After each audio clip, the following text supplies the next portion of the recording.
In Mexico, families of feminicide victims, as well as human rights organizations, are raising the alarm once again to the continued high numbers of cases of gender violence.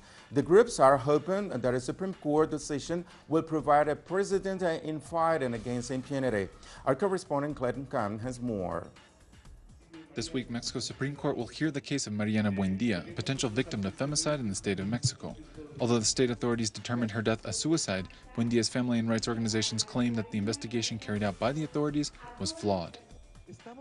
We are facing a historic opportunity that the Supreme Court recognizes the importance of the organization of proper procedures in investigating.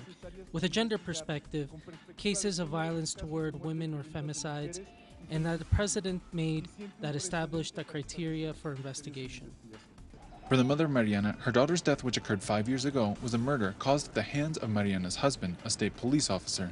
She says justice in the case will help prevent impunity in the estimated 300 other cases the state suffers every year.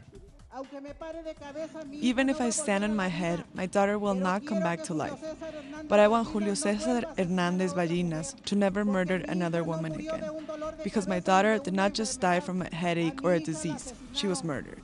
According to families of other victims of femicide, anti-gender violence laws and policies proposed by social organizations and approved by the authorities have proven to be ineffective or simply ignored. They argue that impunity is actively being applied.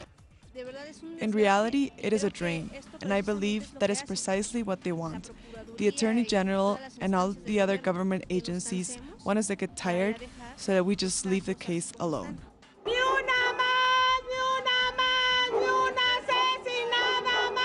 Rights groups and families of victims continue to demand that all potential cases of gender violence be investigated thoroughly and without partiality, as well as the effective application of policies that are developed with the participation of civil society.